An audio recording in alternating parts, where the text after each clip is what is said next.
ছোট একটা ছেলে গরিব পরিবারে জন্ম হওয়ায় সব সময় অভাব অনটন দেখতে থাকে। তার বাবার চাকরিটা চলে গেলে তাদের সংসারের অভাব আরো বেশি বেড়ে যায়। এত অভাব সহ্য করতে না পেরে তার মা তাকে এবং তার বাবাকে ছেড়ে অন্য একটা পুরুষের সাথে চলে যায়। তখন থেকে তার জীবনে একটাই লক্ষ্য ছিল, বড় হয়ে সে অনেক ধনী হবে, অনেক টাকা পয়সা ইনকাম করবে। তারপর টাকা কামানোর জন্য সে এমন এমন কাজ করে যা আপনি কোনোদিন কল্পনা করতে পারবেন না।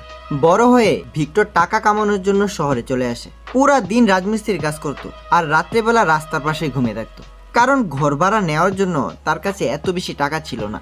এক রাত্রে সে শুয়ে শুয়ে ভাবতে থাকে, এভাবে কাজ করে সে কোনোদিন ধনী হতে পারবে না। সারা রাত ভাবতে ভাবতে সে একটা প্ল্যান বানায়। প্ল্যান অনুযায়ী এর পরের দিন সকালবেলা তার কাছে যত টাকা ছিল সে সব টাকা দিয়ে দোকান থেকে ভালো পোশাক কিনে এবং পরিধান করে। তারপর কম্পিউটার দোকানে গিয়ে সে একটা জাল ইনকাম সার্টিফিকেট বানায়, কারণ ওই শহরের নিয়ম অনুযায়ী ইনকাম সার্টিফিকেট ছাড়া তাকে কেউ ঘর ভাড়া দিবে না।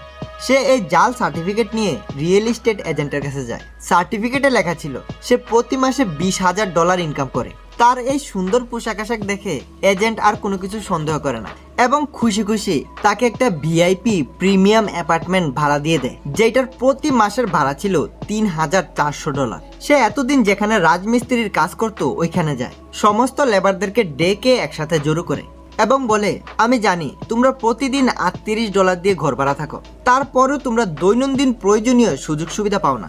তোমরা চাইলে শুধুমাত্র $2 বেশি দিয়ে অর্থাৎ $40 দিয়ে আমার প্রিমিয়াম ভিআইপি লাক্সারি অ্যাপার্টমেন্টে থাকতে পারো, যেখানে ওয়াশিং মেশিন এবং সুইমিং পুল থেকে নিয়ে সব রকমের সুযোগ সুবিধা আছে।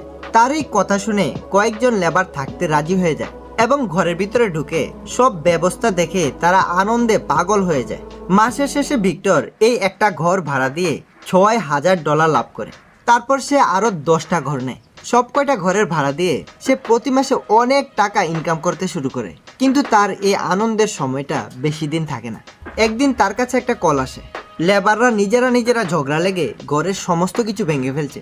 বিরক্ত হয়ে প্রতিবেশীরা পুলিশকে কল করে দেয়।